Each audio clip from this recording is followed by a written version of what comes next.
Hello, everyone. My name is Richard MacLennan. I'm a professor in the psychology department, and I'm also the academic director of the Statistics Canada Regina Research Data Center on campus.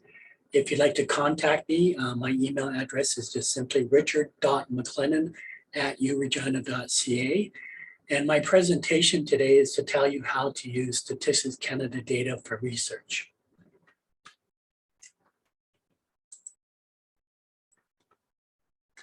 The Regina Research Data Center is just south of campus, across the street from the university.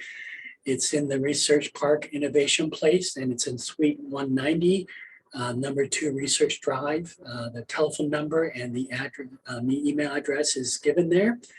We are one of 33 research data centers at Canadian universities. Research Data Center gives free access to Statistics Canada data for faculty and students. And there are well over 600 different data sets available for research purposes.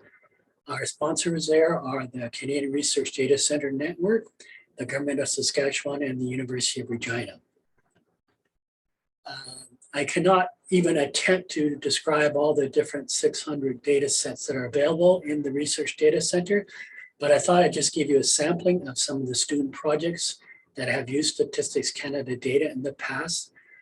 Currently, Anthony Elsom is using Statistics Canada to do some research on the suicidal thoughts and attempts in Indigenous people in Canada.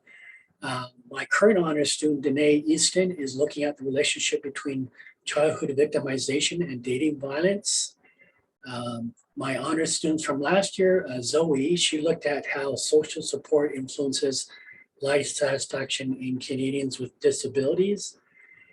A previous honors student, Adriana Noel, she actually published her honors thesis in the Canadian Psychology. She looked at the prevalence and correlates of depression in Canada. And then we had a couple other PhD students, John Dufton Lewis and Elizabeth Brass, who used Statistics Canada data for their PhD dissertations.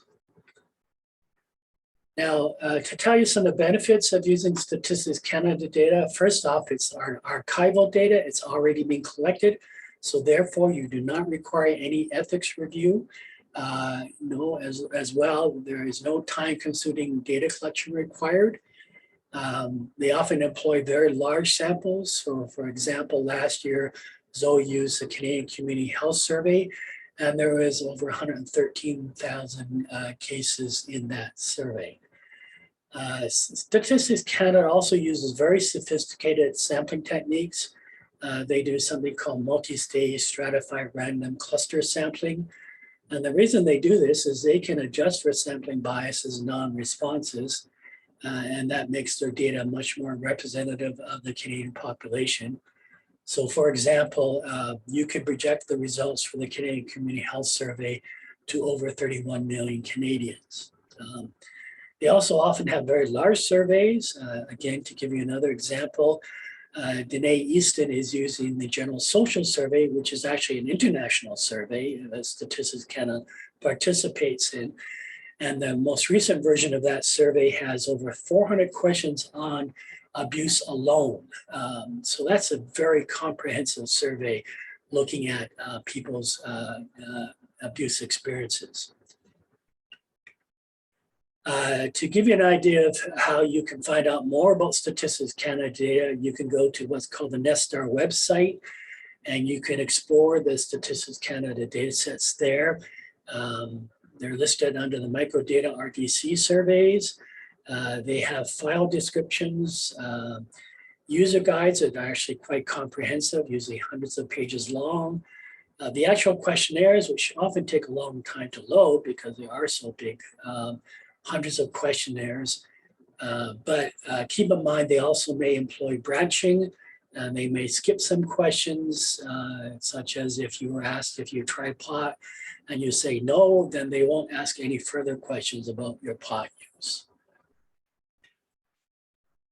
In order to access the RDC data sets, you have to submit a proposal to Statistics Canada. This is between 6 to 10 pages long, not too long.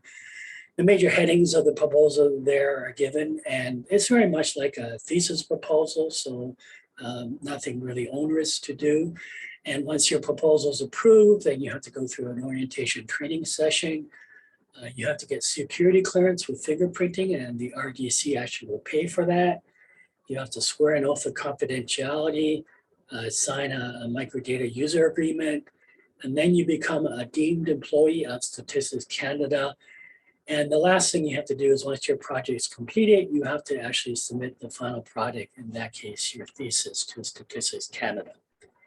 And that gives you a quick overview of how to use Statistics Canada data sets for your research.